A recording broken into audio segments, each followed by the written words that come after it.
welcome to LOA Today.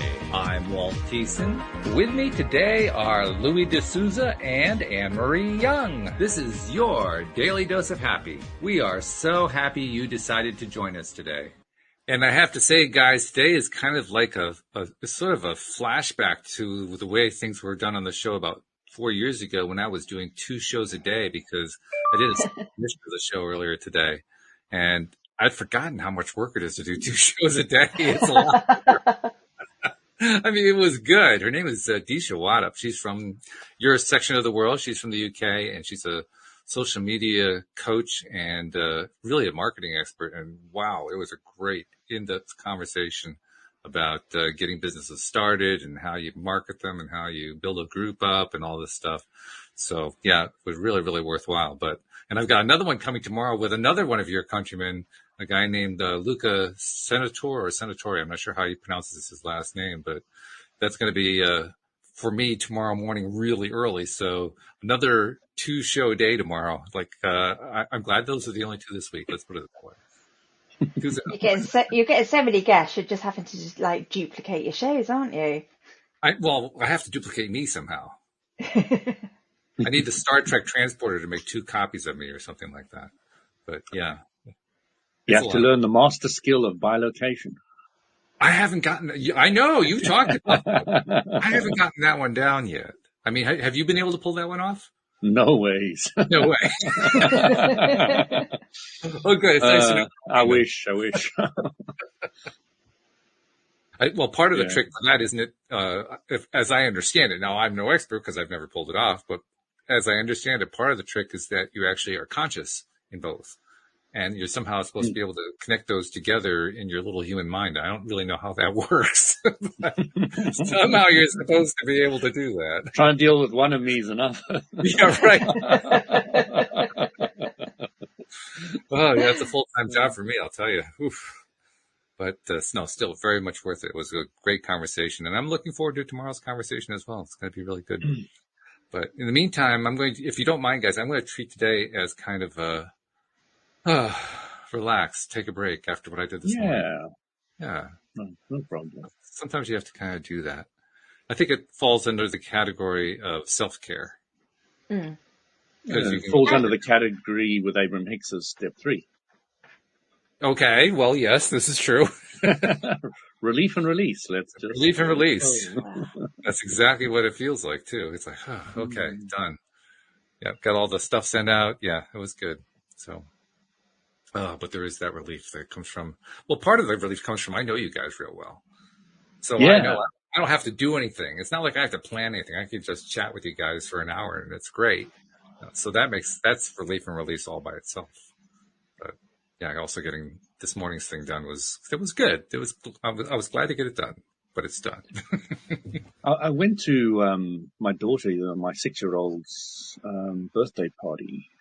Now, this isn't somebody in her class. This is the class, because, in the year they have different classes in one year. They've actually got about 4 classes in one year or something.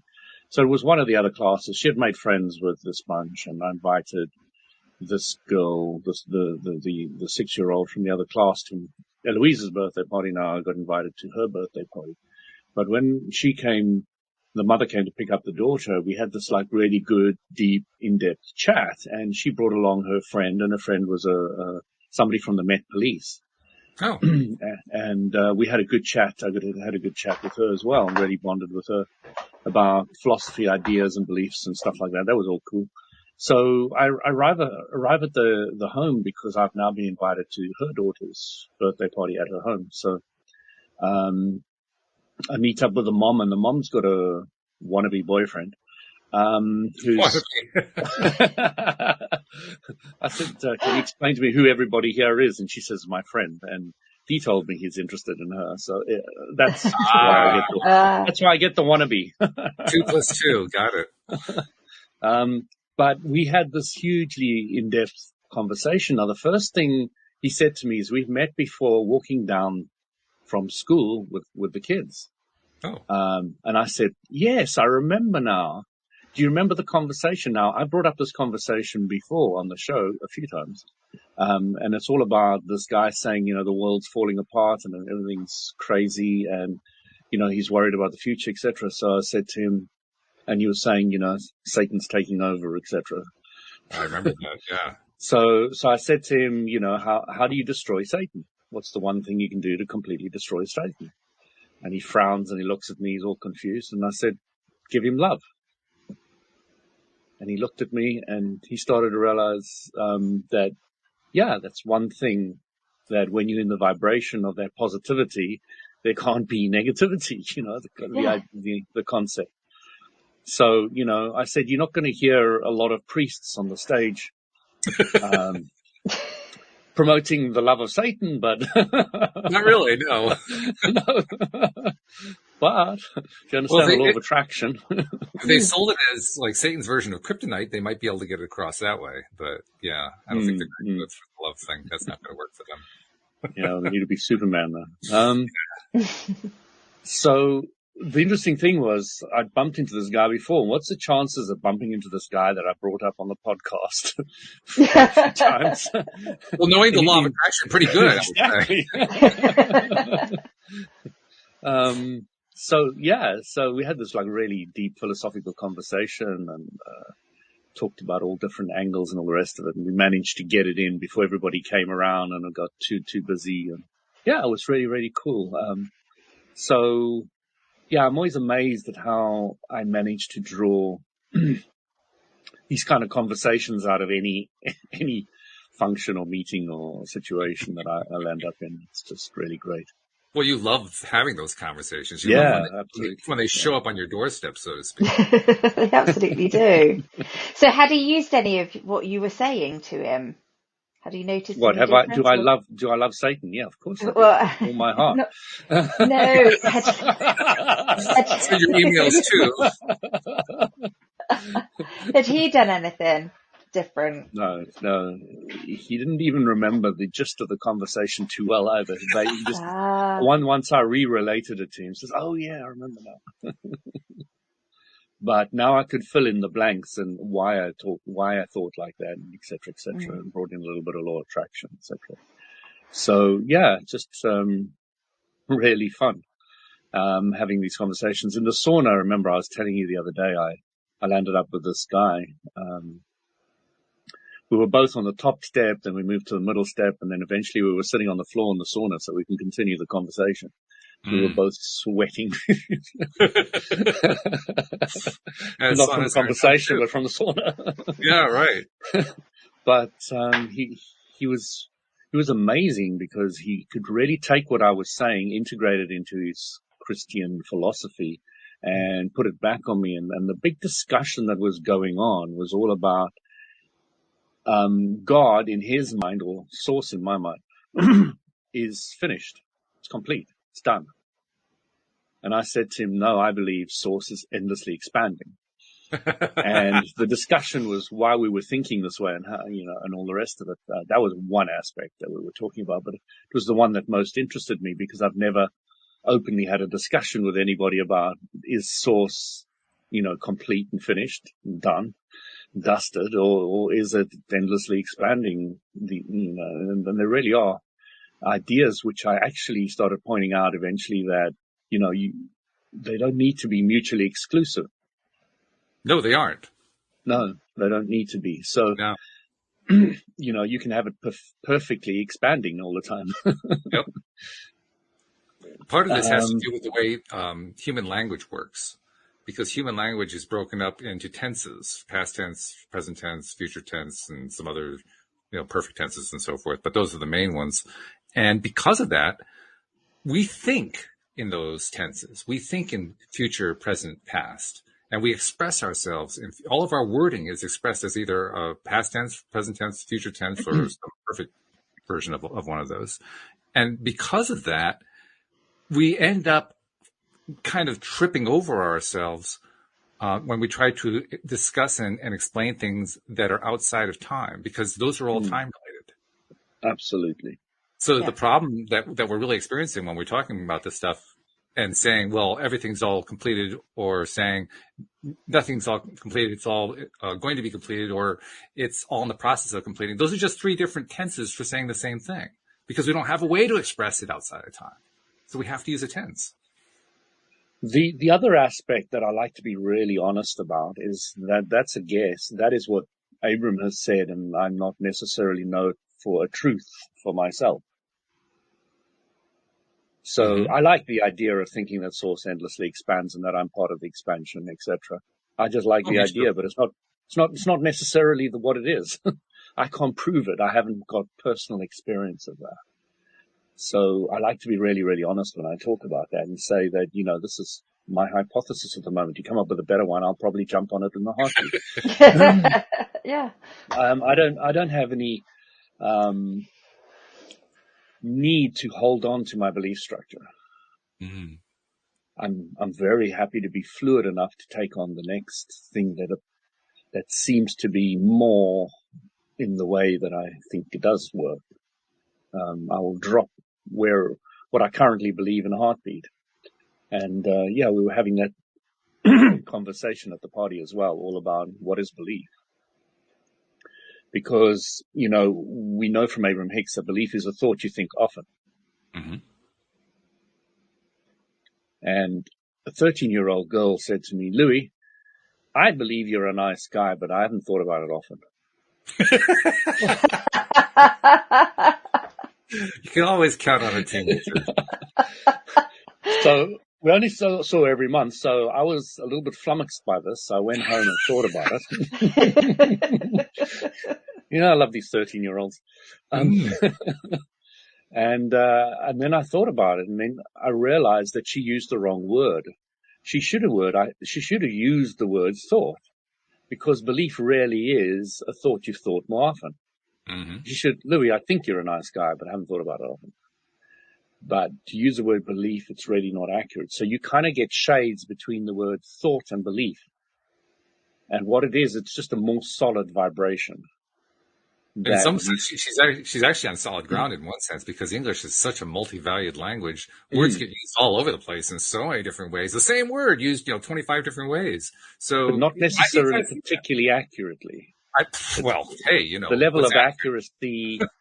That's what I love about English. It's so they've got so many different words for the same thing, but some are a little more accurate for that situation than others. They just are. And I love that. I love that aspect of English. But it's true. It's true. On the flip side, also perception plays a big role in it too, because even if you have shades of meaning that you're describing there between words, it's often difficult to get people to agree what those shades are, because they have different perceptions of what the words are. The interesting thing is, I did go back after clearly thinking about it and explaining to her how I thought about it, and she did agree with me. So that's the flip side. That was good. It was rewarding, right? She did get what I was pointing out, which I like. There's some validation there, which I sometimes enjoy. But yeah, so there was other conversations in the sauna, but there was one guy who was very he always wanted to argue with everything I was saying, not for the sake of argumentation, but the sake of getting his side in, just wanting to, voice his level of opinion and what, he said to me, "You've obviously thought about this a lot, Louis." Was that an accusation? Some of us haven't thought about it that much. Because he was saying to me, he really feels bad about this whole beggar thing. And I said, why? What are you thinking when you see a beggar? Oh, they're just stealing money, and if they can beg, then they can work. And he goes on and on like that. So I said to him, there's another way of looking at it, of course. I said, what do you mean? I said, he's put all these situations in place to be there on that street. He's created all this energy and all this stuff to be there on the street in the form of begging at this time. It's an incredible journey that he's taken to get there. And, he's got there for a specific reason. And there are shelters in this country, and there are homes, and there are food places, and there are stuff that he can go to if he wants to. and there are jobs available at the moment. There's actually quite a few. Yeah. At the moment. So he is able to go do that if he wants, but he chooses to be there. So why don't you just smile and be happy for him and he's doing what he wants? I mean, he gets £30 an hour and it's tax free. I mean, what's the problem? He says, that's why I don't give him any money. But I said, that's one way of looking at it. Sure. Yeah. If you looked at it and he said, oh, I haven't really thought about it from that angle. And I said, you don't think like normal people. It's like, okay. We can adjust to this. So, it's just interesting when you get people to start looking at the way they're looking at situations, because they paint pictures which they could really paint in a different way. They could look a whole lot prettier to them.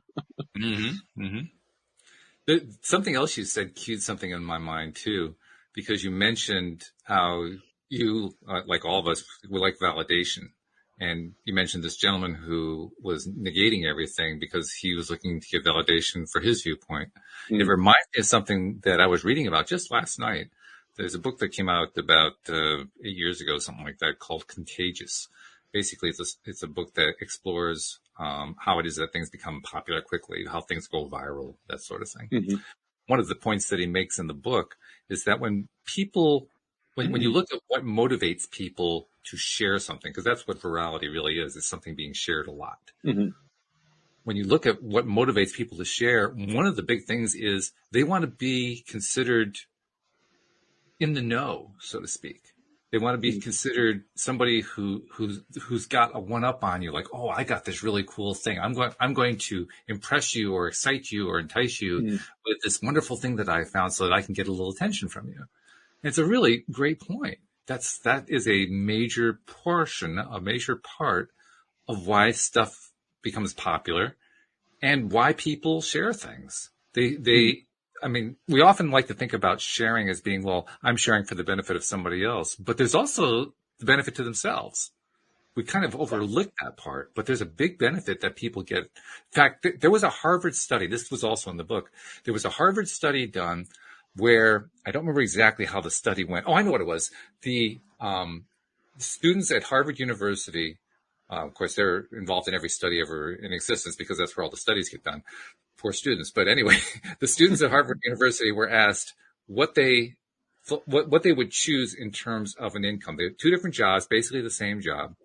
One job pays $50,000 a year. The other job pays $100,000 a year. But there's one proviso you have to understand. The one paying $50,000 a year is working for a company where you'd be the highest paid employee and everyone else is being paid $25,000 a year. Mm-hmm. Whereas the one earning $100,000, you'd be working at a company where everybody else was earning $200,000 a year. So you'd be earning half of what everybody else was earning. And the interesting thing that happened was a majority of the students said they would take the $50,000 a year job. Because what do they also get with that 50,000? They get power, status, power, yeah, recognition, status, and power. Recognition, yeah. That's right. Now, in the network marketing circles that I was in, they always said people will do more for recognition than they will do for money. It's true, apparently. At least among the Harvard students. I don't know about everybody else, but. The other thing is there's a book called The Challenger Sale. It's really interesting. And you see which one of these 4 categories or 5 categories that you fit into. And one is where you empathize with the other person, another, and sell to them. Another one where you are very good at explaining. The other one is the lone wolf who goes off and he does it in his own unique way and is a very good salesman. And the one that is the most successful is the challenger. And the challenger is when they've got one up on somebody, do you know that this product can do this for you that you didn't know before? When you've got something to add, some value to add into it. So you're challenging belief structures. Mm-hmm. Mm-hmm. So you become the challenger sale. And they say they're the most effective salespeople out there. I'm going to compare that to what I was reading in this book. The book was laying out, I think, 5 or 6 different categories of behaviors and presentation patterns and so forth. I want to see if that fits into it. I'm not sure if it does or not, but it might. It's interesting though. You're right. I think that's exactly what happens.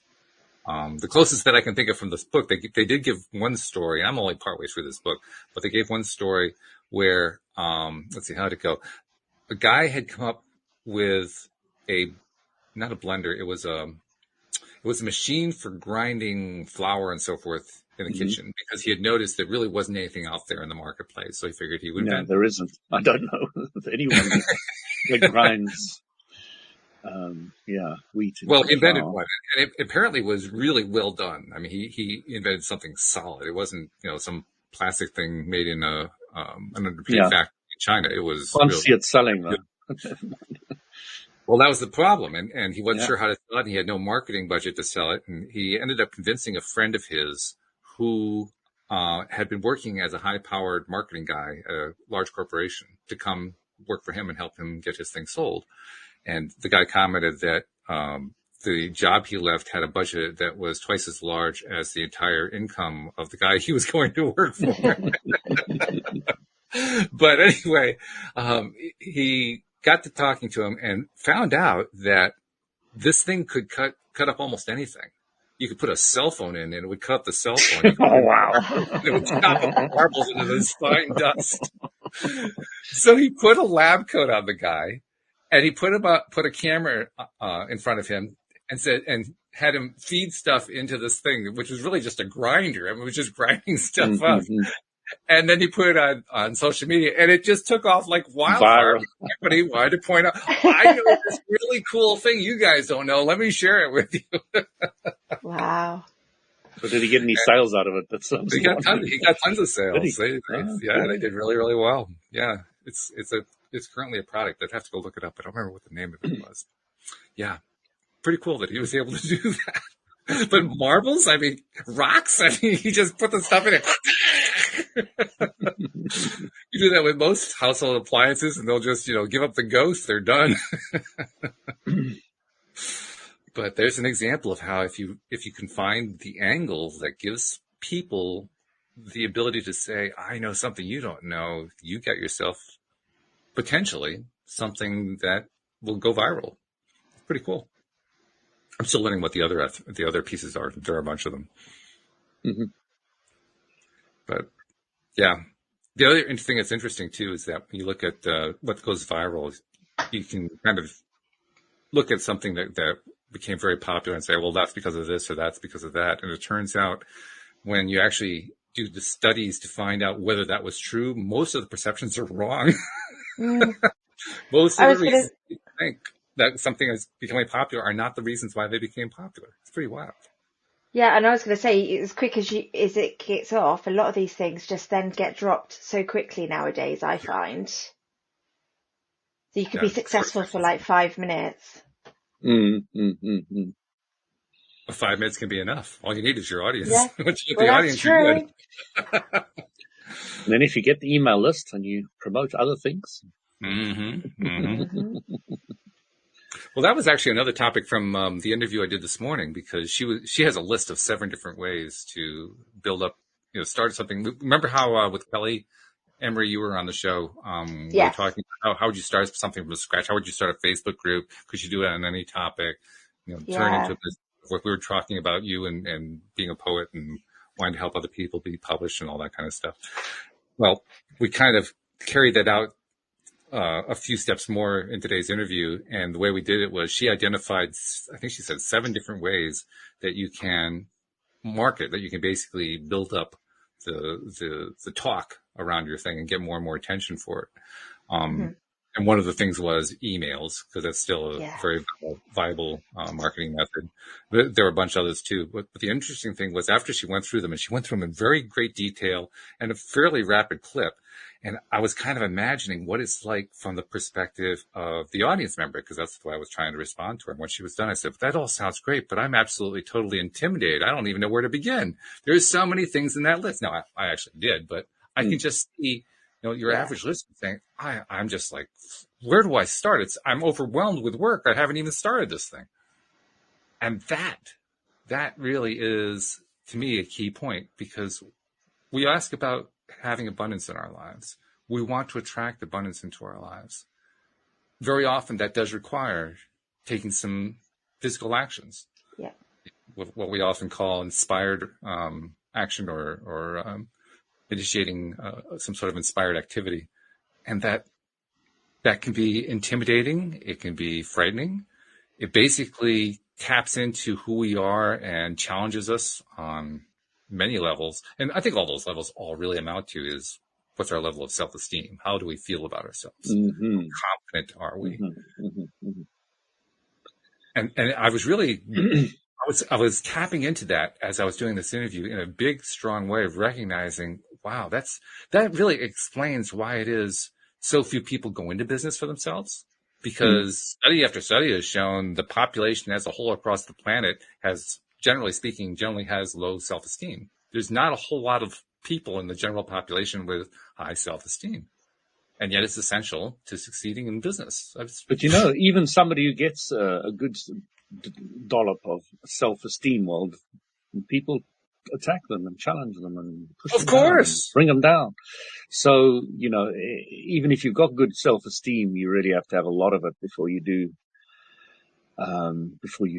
say to everybody, I'm really confident. Well, that's it.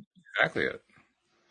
And I think that's why it is so few people are willing to try. That's why even if they knew that there was something that they would enjoy doing and that they could actually do, I've been one of those people in the past, they talk themselves out of it. Yeah.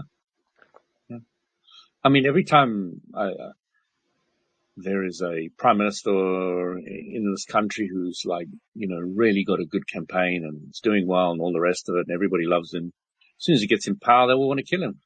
Tear him apart. It's true. Oh my God. How does this work?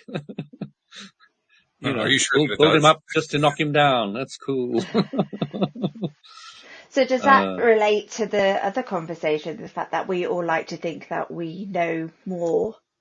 It does. And then when somebody's successful, that intimidates us and we beat them down. Yeah. It does. We do feel intimidated many times. Even I've noticed it clearly in myself that if somebody's more successful in something that I'm really trying to be successful in, then it knocks me for a six, or used to.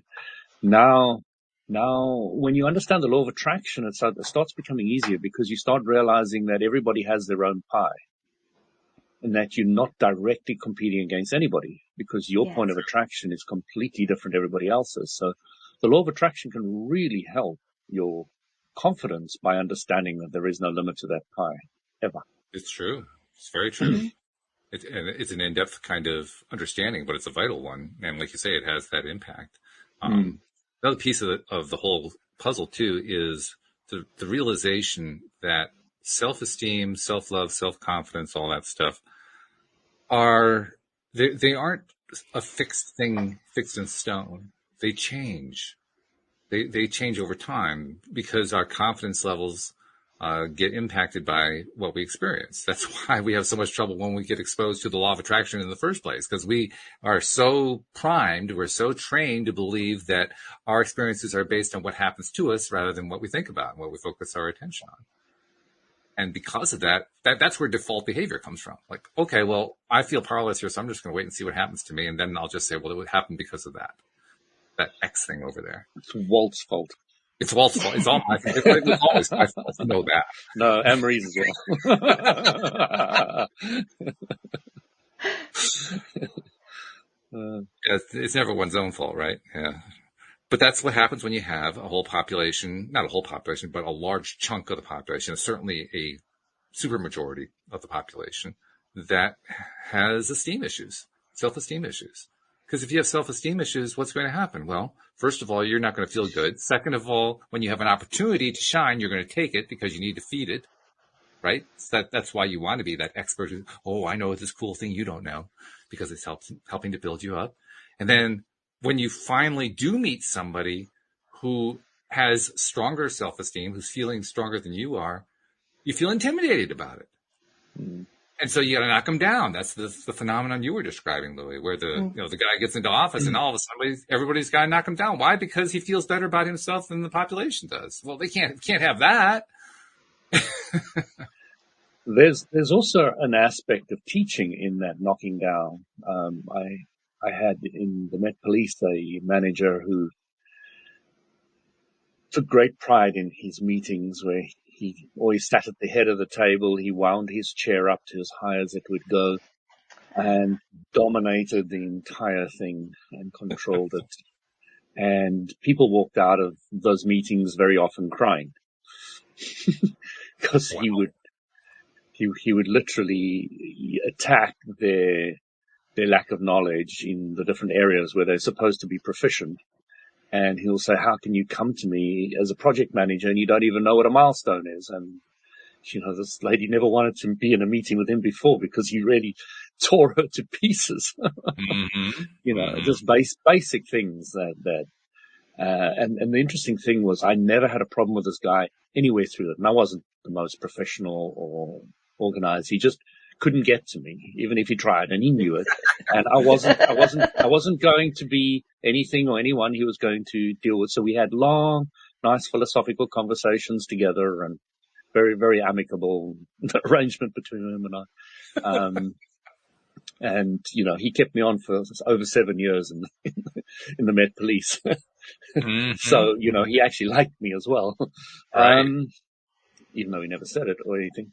But the important thing that I came out there, my direct manager was an Irish lady, and she came out of his meetings so fuming. You could just see she was fuming or crying. And quite often until she started we're realizing how to work with him. But he was a teacher. He was helping them understand the inadequacies and strengthening them. And if I was weak in that aspect, then he would have challenged me as well. I would have had the same problem as everybody else. But slowly but surely, I watched my boss get stronger and stronger and being able to deal with her boss, this big guy, better and better and better. And eventually didn't phase her at all. So, I watched the whole cycle of him training her and teaching her with a whip, and some people teach with love and some people teach with a whip. And some students prefer a whip and some students prefer love. See, that's so interesting because I would have presumed that people working under them would have been less motivated. It wouldn't have been so productive. But actually the way you've just worded that. Temporarily, yes. Yeah. In the long term, they come out stronger that they can deal with any of these guys anywhere else in life. They build that thicker skin and that expertise. But it's not necessarily a thicker skin. It's more like a no skin. A thicker skin is pushing away what you don't want. A no skin means it just flows through you and you don't care a shit. It's like nothing. Yeah. So you really got to make sure you don't create a thick skin. But what you just described there, what you just described there also shows what the limitation is of his approach.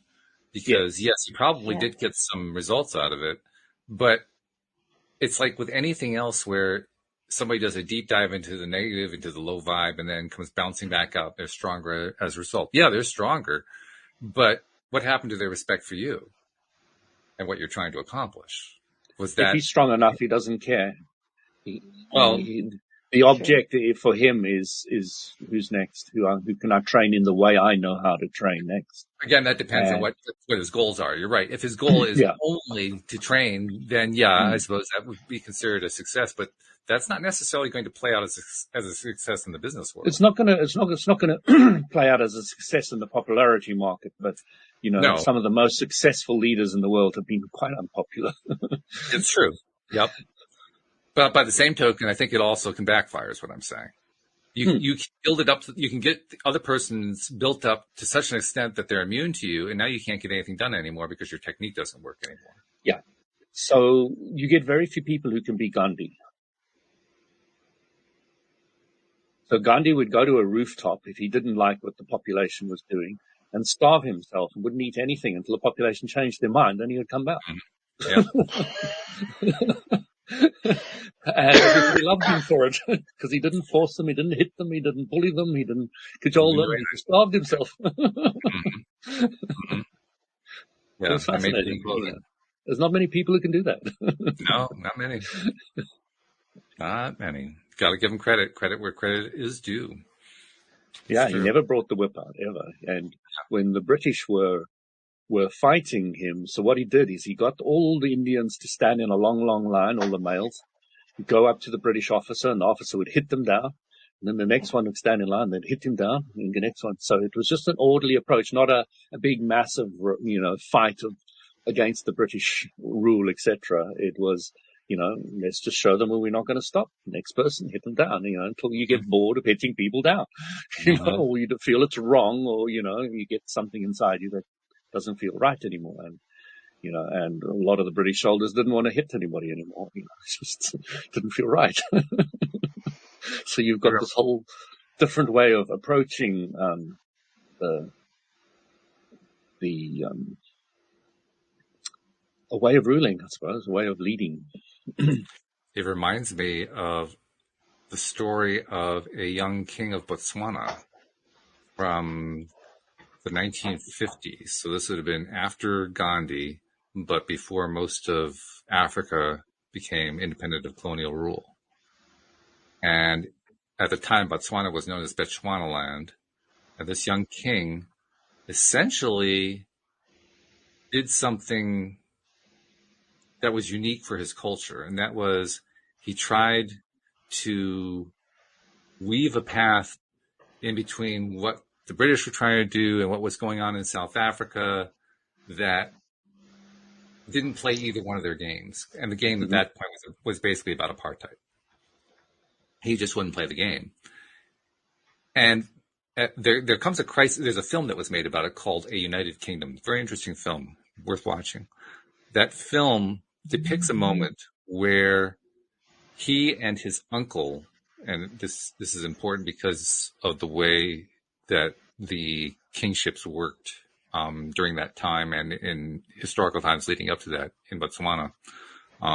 But they were at odds with each other. And because of that, it was making it very difficult for him to carry out his role because his uncle had a lot of sway for a variety of reasons. At one point, the British decide that because of this split, this schism within their family, they were going to take advantage of it to assert British rule. And so they basically declare that they are taking over the government because the government is split and is in danger of falling apart. So they're going to be the good guys and hold the whole thing together.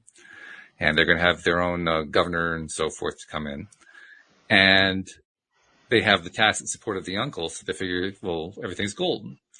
Well, the way that pre-democracy Botswana worked was somewhat democratic in its own way. They would meet. The tribes would meet, and in this case, it was a nation of tribes that would meet. And it was sort of like a democratic assemblage, but only males. And there would be a fight for the leadership, and whoever gained the acclamation of the tribes would become the leader. But that acclamation was almost always put behind the bloodline of whoever was next to be leader. So it was both semi-democratic, semi-monarchical. It had flavors of all kinds of stuff going there. So anyway, they decide the British are going to put in their own ruler, and they call a meeting of that assembly to announce it formally and install the new government and so forth. And I'll call them the Senate, for the lack of a better term, or the assemblage or whatever. The assemblage didn't show up. They refused to come. So these British leaders show up at the place where the assemblage is supposed to happen, and there's nobody there, and they're furious. Like, where is everybody? We're supposed to be doing this today. And it just completely ruined their entire plan. Now, they still did what they could to impose their rule anyway, but they were counting on this big ceremony, essentially, done in front of the entire male population to install their legitimacy, and it failed utterly and completely because they wouldn't participate. It makes me think of what Gandhi would do. Gandhi basically refused to participate. You're not going to behave the way I want you to behave. Okay, I'm not going to participate in society. I'm going to lock myself up and not eat any food until you guys change your mind. It's the same basic concept. We won't participate until you shift. The other, let's talk about Botswana. I think, if I'm not mistaken, it's the most successful country in Africa. But, It's one of them for sure. Yeah, certainly top 3. Yeah. Which has always amazed me because it's a very quiet country, never any conflict, never hear anything about it. They just continue peacefully doing their stuff, and I love it. I have a lot of respect for that country, even though I have never been there. Yeah, I've never Which been is there. weird because they're right next door to South Africa. I mean, it's not like they're far away. Yeah. The Okavango swamps, I think, are there, and that's one of the reasons why I'd want to go. I'd love to see those. But they don't have a lot of attractions. Zimbabwe, Well, they do have a Victoria television Falls. There was a TV series that was put together by the BBC a few years ago. It only lasted one season, but it was wonderful, called the number one ladies detective agency. And it was the story of a Botswanan woman who inherited some wealth from her father and ended up deciding to use it to set herself up as a detective to help people. And gave you a really nice feel for Botswanan culture and so forth. Oh, that would have been interesting. Yeah. Really good. It came out about 10 years ago, something like that. Really, really good series. Yeah. I highly recommend that one too. But yeah, a little bit I've seen about Botswana, it's like, I want to know more. It's a cool country. Mm-hmm. The other thing about India, which is quite fascinating, is there's over 1,200 languages in the country. Wow. And if you go from one village to the next, they not only got a different language, they got a different religion and a different culture. Right. So imagine driving to the next town and it's like, unbelievable, you can't even speak to them. So, that's where you really need the translation on your cell phone, right? Otherwise, you're in trouble. But they say that is what saved India from the British, because they never knew where the head of the snake was, because there was just so many snakes, so many heads, so many different, groups that it was an idea that I'd never thought about or heard about. I never knew about the languages in India. It just blows your mind. It just absolutely blows your mind. From us Western perspective, it's really difficult to grasp. I mean, in South Africa, there's 13 official languages. Everyone's second choice is English, obviously, except English. But it's just really interesting because, in England, it's English. It's game over. That's it. And the United States, but nobody can seem to talk to each other anyway. So yeah, too many violence. Yeah. So yeah, it's all very interesting. But I was just trying to think of ways of bringing the law of attraction into all this. Well, I just made a note of something because I just think something that stood out for me is where he said, don't give them the reaction that they're all expecting and wanting from you. And I think that's a really good lesson in LOA, is just thinking about the situation and not making that judgment, not having that fear, be true to yourself and authentic. So I thought that was really useful. Yeah. Shifting that perspective to something that you're not being dragged into, that you don't want to. So, Anne-Marie, you made a statement, don't react the way they would want you to. That is still giving them power to control you. Now trying to a certain extent. So the way to look at it ideally is to say, I know where I'm going, I know what I'm doing, and I'm going to do it. Okay. Forget about not reacting the way they want you to, what they're expecting, etc. Don't play that game. Just be really clear about where you want, where you're going. Yeah. Because there's another way of looking at the same thing. And this is the way I tend to look at it. It's not so much that, the way you described it, it's more like, what would they be receptive to? That's the question I ask myself. Yes. So so one of those statements is what you don't want. One of those statements, yours, Walt, is what you do want. Mm-hmm. So what we're trying to say to Anne-Marie is yes, you're now clear about what you don't want. Write the statement that Walt's just put down next to it, rather, and then focus rather on that, and then leave the other one behind completely, and then you're really starting to work with LOA. We also really, by the way. That was Sorry? the conversation this morning was about marketing, and that's precisely what we were talking about. Learning the language, so to speak, of the person that you're trying to draw into your circle, that you're trying to reach out to and offer whatever it is you're offering to them. Unless you can talk to them in their language and the way they think, you're going to have a hard time connecting. But once you do learn what they think, what they would anticipate, what would connect to them well, now you got a conversation going. Now you got a relationship going. Absolutely.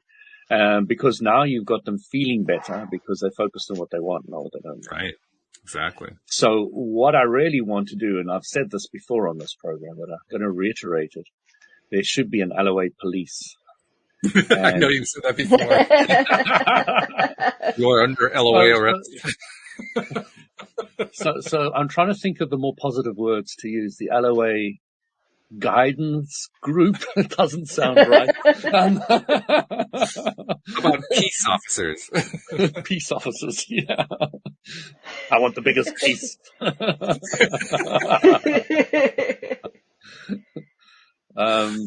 Yeah. No, we were having this conversation again the other day. It's challenging how these words work. I mean, we were talking earlier about how useful it is to have an English language, because the English is certainly the language that does this more than anything else. It has more idioms. It has more ways of explaining the same thing in words and so forth. And yet, with all that power comes the ability to trip over your own feet because of those same things. Yep. I often remember my mentor many years saying, Louis, your virtues are often your vices. He's like, what? I was just getting strong and hopeful and good about this thing, and now you're saying my virtues can be my vices? Are you playing with my head just for the sake of it, or is there a purpose behind this?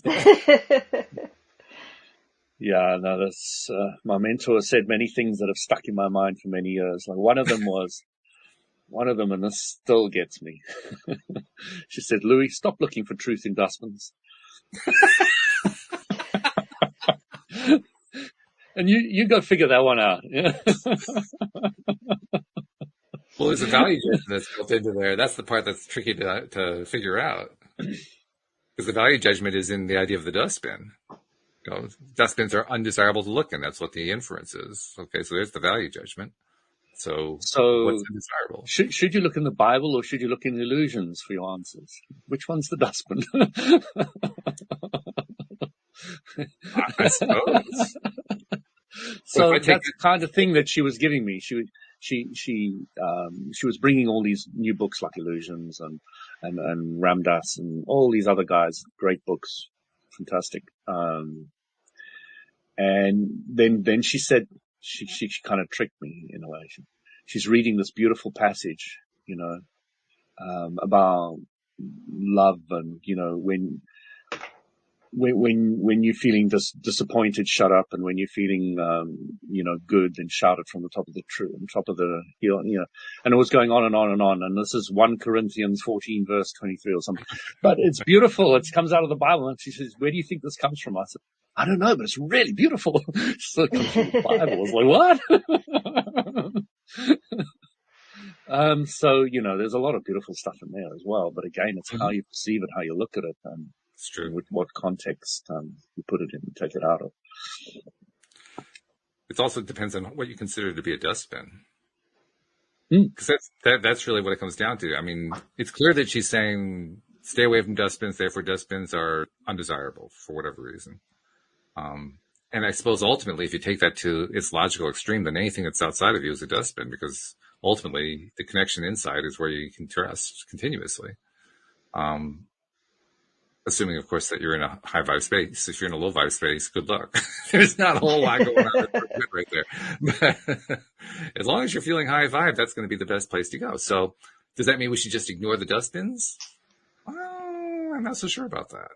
Maybe. But how messy would the world be without dustbins? Yeah. That's why I said I've spent my entire life, 30 years, thinking about this one statement she made to me. And you can go round and round in circles, believe me. It's true. Yes, it But, is. the basic, the gist I think I'm getting out of it is, if you're looking for truth, find books that really resonate with you. Don't trawl through Yes. things that are, like she went through A Course in Miracles, which I think Walt. Mm-hmm. Mm-hmm. Now it's a book this thick, one passage every day of the year, Gave 365. me this big of a headache. Is what that Exactly.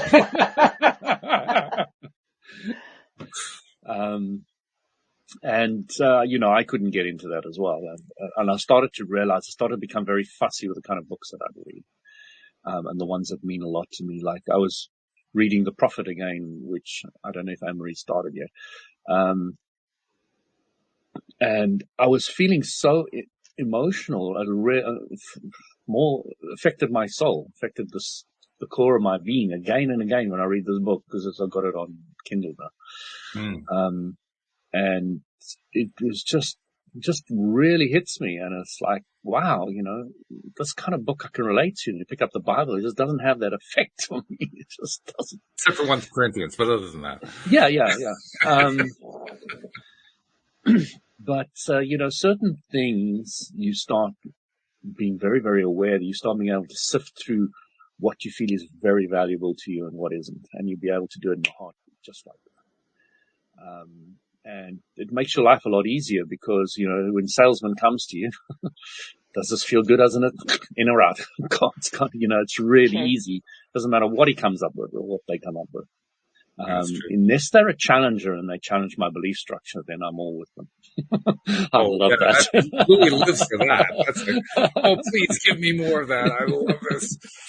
Yes. So, anybody gives me a new idea, a new thought, and even the guy who sat on the floor in the sauna with me, I'm so grateful to him because I'd never thought clearly about Source being perfect and Source expanding. It was delicious for me to sit there and contemplate it all. Because it was just something new that I hadn't really tossed around in my head. So, yeah. So, Anne-Marie, tell us something about you and your life. We've been very quiet before. My life, oh my gosh, it's just so busy. Just busy. We've got birthdays, we've got weddings, podcasts. Wow. We're very grateful for that priority, by the way. So yeah, it's so what's been going on? Things are actually rather lovely, I have to say. That's good. Yeah, family Isn't life it, just feels adorable. My kids, I just can't get enough of them. isn't it But yeah, interesting it's when lovely. things are going well? We lack the words for it. We've got lots of words for when things go bad. We can discuss those endlessly. So true, Walt. So true. But we got things going good, and like I don't know what to say. It's all good. But you know what, Walt? There's a flip side to that. Is when somebody says, "I don't know what to say," you actually have a lot of respect for it, don't you? You kind of feel, yeah, there's something here. I can kind of feel it. Yeah, because I mean, like work and stuff isn't like what I want to do for the rest of my life, and that's fine. It's not But floating your boat. But it's not. But it's not important. It's yeah, really not important because it is important. Everything else is just lovely. Yeah. In other words, you're feeling good. Yeah, I feel really fuzzy and warm. I actually feel a bit sick today, but yeah, I feel really fuzzy warm. Well, except for today. 2 weeks ago, you were not happy from when I looked at you. No, I wasn't. What it was. But it's interesting because you're feeling the contrast. You know what it is to really be shitty, and you know what it feels like to be better, and then you start. What LOA teaches you is you get a very fine sense of what's better for you and what's not. And when you do get into that negative space, you really feel bad. You feel it keenly. You feel it quite keenly. Yeah. And I think I've noticed a lot more is just like how my thinkings have changed, because I've come sort of across people who in situations where I've been previously, and I view it very differently now. If I was in that situation, I would view it very differently. And I can see how far I've come. And that also makes me quite proud of myself. Mm-hmm. Sure. And for good reason. because you've been doing a lot of work on yourself, and now you can see the progress. That's Absolutely. probably the most important thing, seeing the progress. Sorry, go ahead.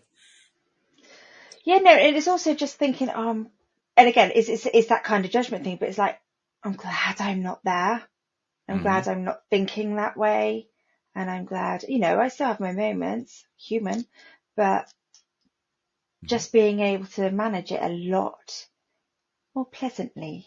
Yeah. With gentleness and civility and kindness. It seems to become clearer and easier for anybody to do who's on LOA. First of all, you're confident enough you can afford kindness to people. Because there was this interesting scenario that I was told about. My daughter went to London, and because in Britain we have to put masks on again on trains. So one of my daughter's friends who went with a whole bunch of people didn't put a mask on, and this old grumpy man was saying, "Put your mask on! Why haven't you got your mask on?" And I laughed. I said, "I wish I was there." So my daughter says, "Why?" I said, "Well, I would have had a great conversation with the guy." What would you have said? I would have said, "Hey, do you like being a bully? Is it fun for you?" And the guy would have, I said, "Ooh, you really are angry, aren't you?" And then I would have said something like, have you just held a kangaroo court? And he would say, "What the hell do you mean?" I said, "Do you know she doesn't have a medical reason to have that mask on? Did you bother to find that out first, or did you just have a kangaroo court?" And I would have gone on. I would have had such fun with the guy. It would have been great. Never give Louis a needle. He will use it. But everybody else was just subdued and didn't really, deal with the guy. So,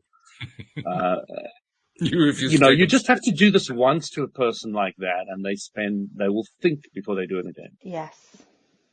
Or at the very least, they'll approach it out of control for the next 10 minutes. If they're trying to figure out what just happened, it'll be one or the other. But, when you're really confident, you can do this kind of things. It really doesn't faze you or bother you. Or emotional conflict is one of the things that I've mentioned a few times on the show. It doesn't bother me anymore. I actually enjoy it. I don't enjoy it so much. It's just if somebody really wants to attack or go for it, There's a story of two Tai Chi masters, and the two groups of students were getting into fights and all the rest of it. And eventually it got to the stage where both masters were going to fight each other, and both Tai Chi masters are standing there. Now, Tai Chi is the ultimate martial art, perceived to be in China, by many. And they both stood there, and none of them did anything. And then they both turned around and walked away. And one student said, "Why didn't you guys fight?" He said, "Well, the first guy who moved lost, so we couldn't do anything." Because as soon as you get angry, you've lost. As soon as you lose your rag, as they use it, I think they use that word rag. As soon as you lose your rag, you've lost it. You've lost the game. Anybody who hasn't lost their rag can always make mincemeat out of you. Interesting too, because we also talk often here on the show about how that's falling down the spiral is what that is. That's falling into the low vibe space. When you fall to the low vibe space, that's when you get the greatest benefits. Interesting contrast there on the one hand, but on the other hand, it's a very appropriate way to wrap up the show today, because it's kind of similar to what we talked about earlier. You mentioned the importance of confidence. We were talking in the earlier show about how important self-confidence is, and building mindset a constant activity in one's life, that you don't ever want to end it. So how appropriate that we're talking about the same thing today to wind up this show. Good stuff. Anyway, we do have, I want to remind people we're going to have a special guest tomorrow morning that I'll be recording the podcast on. And then we have the regular show tomorrow afternoon with Janine and Bridget. But in the meantime, thank you guys very much. Thank you, podcast listeners everywhere. And we will see you all next time here on LOA Today. Goodbye, everybody. Take care, everyone.